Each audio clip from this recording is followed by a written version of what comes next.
Olá para você que me acompanha aqui no canal. Hoje a gente vai conversar sobre o filme norueguês Valor Sentimental de 2025. Relacionamentos humanos são as ferramentas mais poderosas de existência de uma pessoa. Não fosse a interação entre indivíduos, não existiriam os casamentos, as empresas, os eventos, os esportes, os governos e nenhuma estrutura baseada no coletivismo. É o chamado networking que determina boa parte da trajetória de vida de cada um de nós. Essa dinâmica entre pessoas faz o mundo girar, para o bem ou para o mal, e quanto mais envolvimento emocional existe entre dois indivíduos, mais complexa tende a ser essa relação, porque a razão tende a ficar de lado também. Valor Sentimental aborda diversos desses conceitos com maestria, focando a história na dinâmica entre um homem já maduro, chamado Gustav, e a sua filha, Nora. Så det är inte kyrkan? Nej, jag orkar inte. Usch. Varför var det i kyrkan egentligen?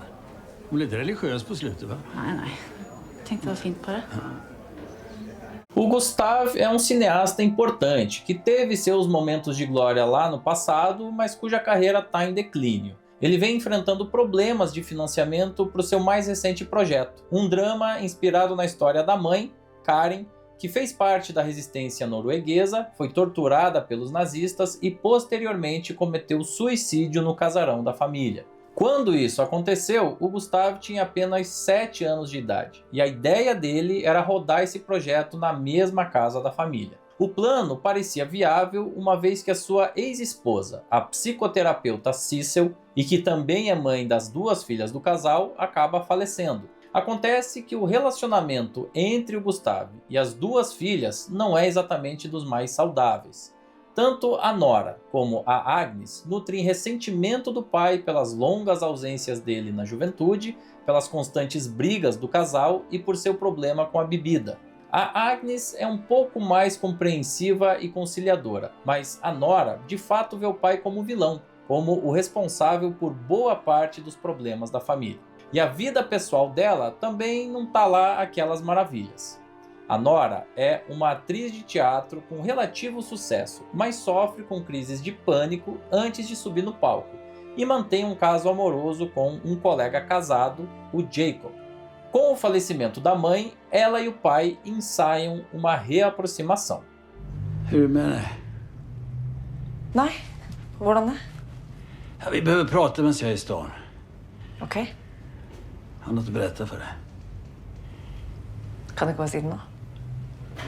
Nej, inte här. Det är på tiden att vi sätter oss ner och pratar, du och jag. O Gustav revela que queria ver a filha interpretando o papel protagonista no seu próximo filme, mas ela se recusa até mesmo a ler o roteiro. Por isso, ele acaba escalando para o papel uma outra atriz chamada Rachel, que ele conhece num festival de cinema. Ela era uma estrela norte-americana, o que viabiliza recursos da Netflix para o filme. Só que a produção, no final das contas, já começa problemática, porque o Gustav claramente manifesta o seu ressentimento de ter que trabalhar para uma empresa que não era o seu modelo ideal de cinema. E esse relacionamento entre o Gustav e a Rachel também não é saudável, porque começa ali uma competição velada entre a atriz e a filha, que se incomoda com toda aquela situação. Paralelo a tudo isso, o Gustav escala o Eric, o seu neto e filho da Agnes, para um dos papéis. Eles dois têm um relacionamento muito saudável, mas as coisas são feitas sem o consentimento da mãe e, claro, geram consequências. O Gustav sente tudo desmoronar ao seu redor, exagera na bebida, desmaia e é hospitalizado. Até agora, eu apenas descrevi a linha narrativa da história, que a princípio não tem nada de excepcional numa primeira análise. Mas é exatamente aí que a forma como o diretor vai construindo o seu universo impacta na percepção do espectador. Mais importante do que os fatos retratados é a evolução emocional dos personagens. Jeg vet at du ikke vil ha noe med det å gjøre, men det... Jeg vil at du skal lese det for det.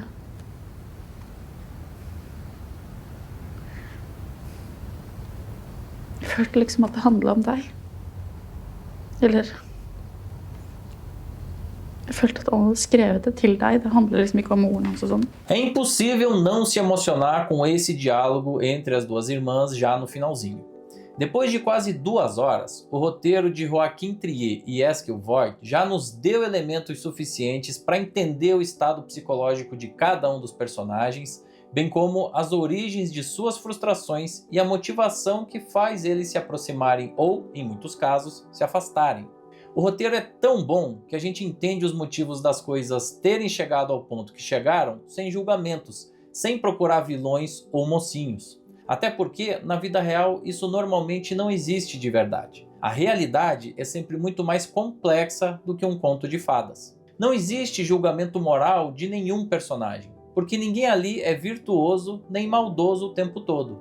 E mais do que isso, o filme aborda temáticas que são historicamente comuns no cinema escandinavo, como a paternidade falha, o complexo de culpa, o trauma geracional e o silêncio como linguagem. O suicídio da Karen, que é citado ali logo no início, é um evento que não só atravessa gerações, como é transmitido, vira uma repetição inconsciente. O que não é falado não desaparece simplesmente do nada. Ele acaba se manifestando de diversas outras formas. A Agnes entende isso quando vai até a biblioteca pesquisar melhor o passado da avó. Só ali ela compreende melhor o pai e os motivos dele ter desenvolvido o novo projeto de longa-metragem. Oh, this is not about my mother.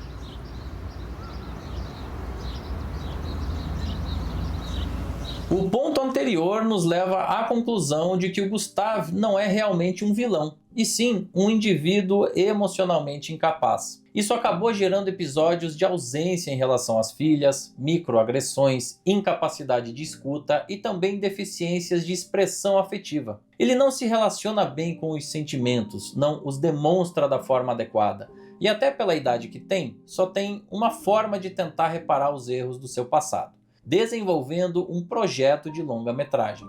O cinema é a sua linguagem emocional substituta, é o vetor pelo qual ele busca a reconciliação. É ali que ele se sente seguro para confessar os seus erros e pedir desculpas, ainda que de forma indireta. Para alguém emocionalmente incapaz de expressar com palavras o que sente, especialmente depois de tanto tempo, aquela era a forma mais genuína de reconstruir os laços emocionais com as filhas. Eu tenho certeza que você aí que me assiste deve conhecer alguém que tem dificuldades para expressar os seus sentimentos. Essa nossa cultura audiovisual latina, muito influenciada pelas telenovelas, tende a reproduzir comportamentos de explosão dramática que são muito próprios do nosso continente. Mas na região da Escandinávia as coisas são bem diferentes. E no final existe sim uma redenção, mas ela é parcial. A compreensão leva a uma aceitação limitada de tudo o que aconteceu, mas não necessariamente a uma absolvição. E isso, no meu ponto de vista, é o que faz desse um filme tão maravilhoso. Muitas vezes, a vida nos impõe desafios que não se resolvem num estalar de dedos, num beijo poético embaixo da chuva ou numa conversa embaixo da árvore. Os relacionamentos humanos são muito mais complexos do que Hollywood nos fez acreditar desde sempre. Vad härligt. Vakna upp till något så vackert. Ja, underbart leende. Va? Säger din pojkvän det? Han borde. Ja, han gör faktiskt det. Se você gosta da abordagem e das temáticas desse filme, eu sugiro que você procure a filmografia de outros cineastas escandinavos como o dinamarquês Thomas Vinterberg e o sueco Ingmar Bergman. Ambos abordam em diversos títulos o trauma como herança, o silêncio como linguagem e a família como campo de batalha emocional. E se você quiser algo mais trágico, tem a abordagem sempre mais explosiva e rebelde do dinamarquês Lars von Trier.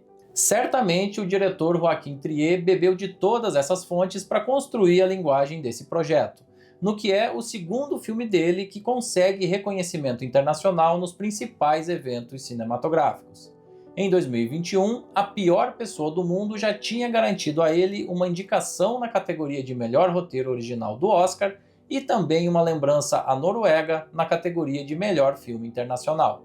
Valor Sentimental teve a sua primeira exibição no Festival de Cannes 2025 e saiu de lá como um dos mais prestigiados filmes em língua não inglesa do ano, sendo repercutido e reconhecido por múltiplas associações de crítica ao longo dos meses, e garantindo 9 indicações ao Oscar em categorias de grande prestígio: melhor filme internacional, melhor montagem, melhor roteiro original, melhor direção, melhor atriz para Renate Reinsve, melhor atriz coadjuvante 2 vezes para Elle Fanning e Inga Liljas, melhor ator coadjuvante para Stellan Skarsgård e melhor filme.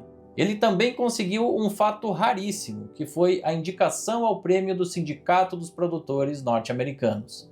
E tudo começou com o grande prêmio do júri no festival francês, menor apenas do que a Palma de Ouro. I think I want to start by saying that I share this with my great group of friends and collaborators over there.